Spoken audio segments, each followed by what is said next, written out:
So the last thing we'll take a look for with exercise 3 is this idea of metric units and conversions, and then we'll segue into a little bit of information about the structures and functions of cells. When we look at the metric system, we're really looking at units for measurement, and you can see three different types of measurements that we'll often do in a laboratory setting. One of them is length, and the standard unit of measurement for that is the meter. When you look at mass or weight, you've seen that in the last one where we looked at our black box and we were measuring the weight of our black box in grams. And then the last one that's shown down here is volume, and that is typically measured in liters. And if you notice all these other different little words here is basically metric units are easy to work with because you're looking at things that are in multiples of tens, hundreds, or tenths. And so it's a little bit easier for us to understand. If you look at something like a meter stick, it's a little over 39 inches. So you're looking at something that is a yard in length. And if you take that meter stick and you break it down into 100 spaces, you're looking at centimeters. So 1 meter is 100 centimeters. And that's pretty easy to understand when you're looking at the metric system. There are 1,000 meters in a kilometer.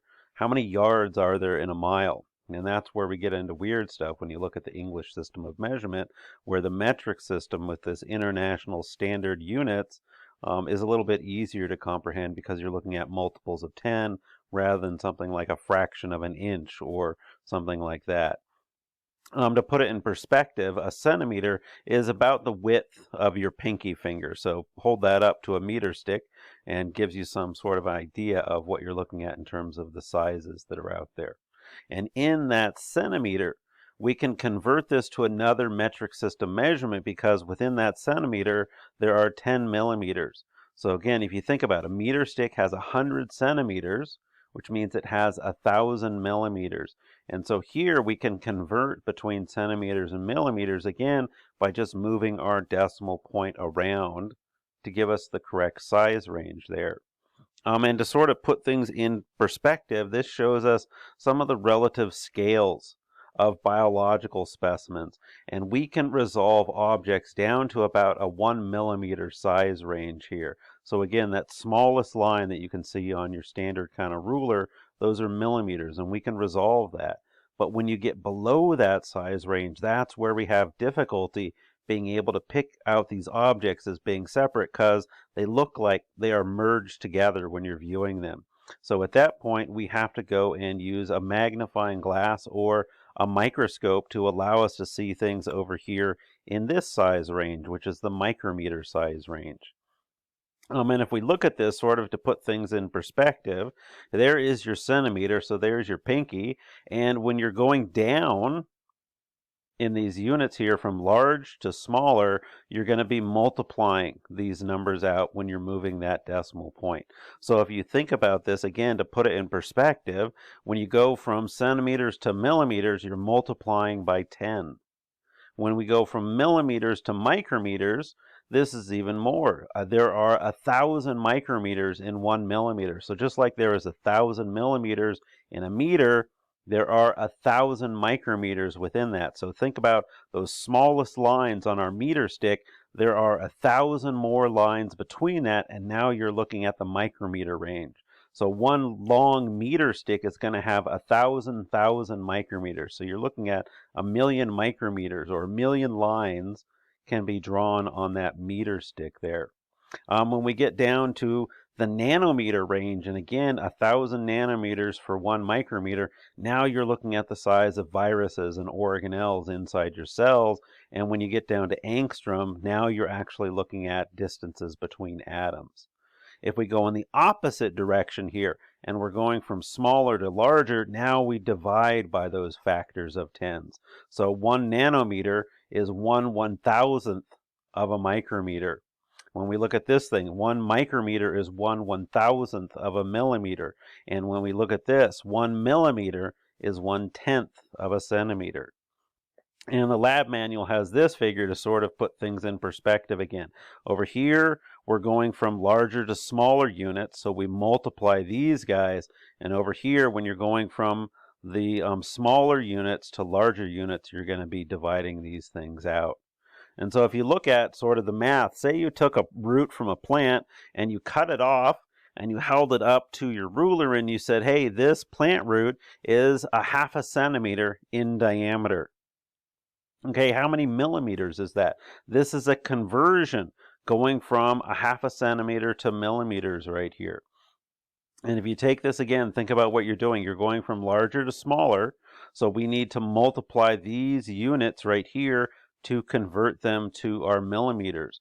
And we know from the conversions there that 1 centimeter, one of those distances between the numbers right there, there are 10 millimeters. And so we can plug this number in here and say there are 10 meters times 1 centimeter right there. And so when we take this, the cool thing about doing that and setting up your units is the units on top will cancel out the units on the bottom. So our centimeters will cancel out. And then when you carry this over, you multiply 0.5 by 10 and your millimeters carry over there. So you have 5 millimeters and your roots carry over. So here, a 1/2 centimeter per root is equivalent, or it's the same thing as saying 5 millimeters per root. So pretty easy to do that conversion right there. What if you wanted to take this 0.5 centimeters and convert it to micrometers? Same idea. You're going from larger to smaller, but now we have to take into account 2 of these conversions right here. So we can set it up using those conversions. We already know 1 centimeter is the same as 10 millimeters, and 1 millimeter has 1,000 micrometers. And so think about, you cancel out your centimeters right there. You go to the second part, you cancel out your millimeters on the top and the bottom, and you carry your remaining units over from the left side to the right side. So a root that is a 1/2 centimeter wide or in diameter is 50,000 micrometers. You're getting the same answer because those are just units. It's like saying 1 foot, 12 inches. 3 feet, a yard. They are the same measurement, just different types of units there. So when you're looking in the lab manual, keep this thing in mind and answer these problems right here. You're just doing unit conversions, just like I showed you. Just make sure that you get the correct conversion from these numbers up here.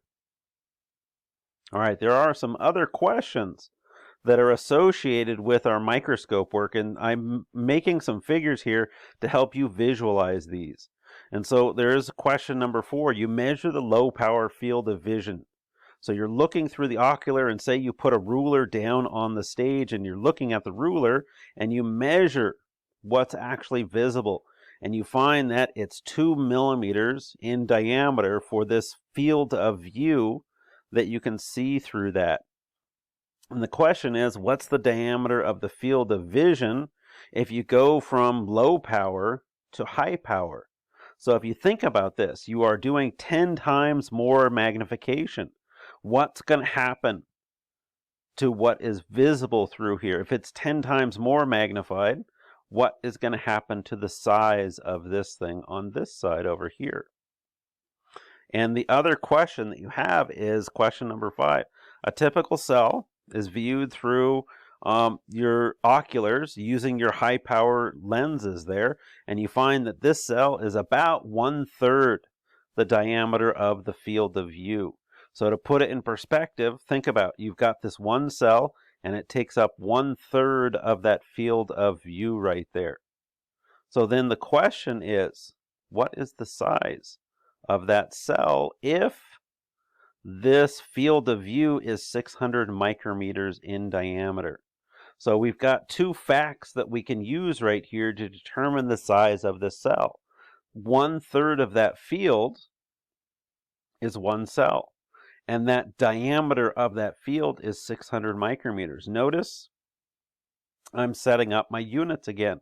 I've got field on top and field on the bottom, and if I carry my numbers out, that's going to give me micrometers per cell. And there you're going to have the answer that you're looking for right there.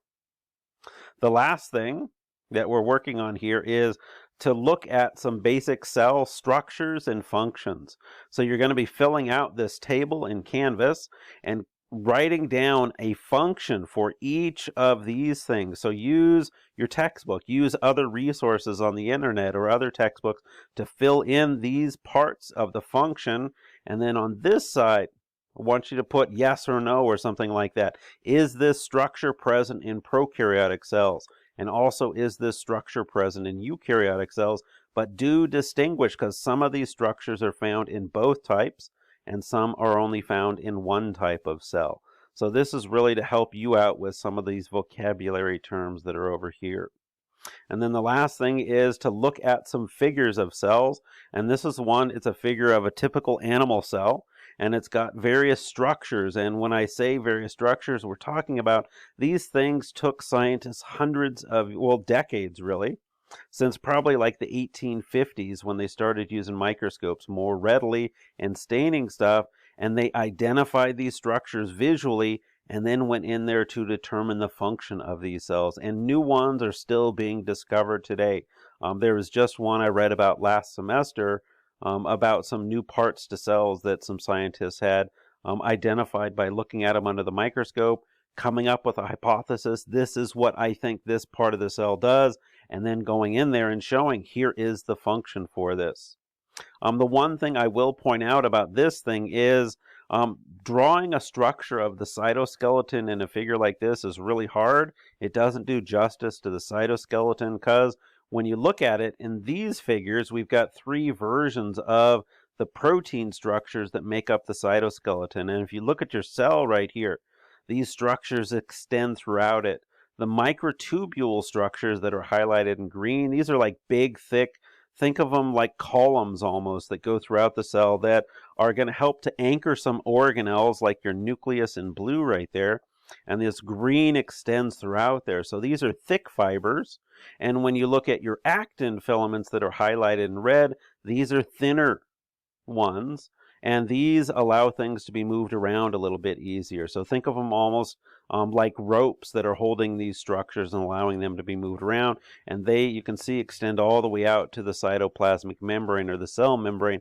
And they actually help to deform that plasma membrane and allow the outside surface of the cell to sort of move around. So when we look at the cytoskeleton in there compared to here, it really doesn't do justice to that.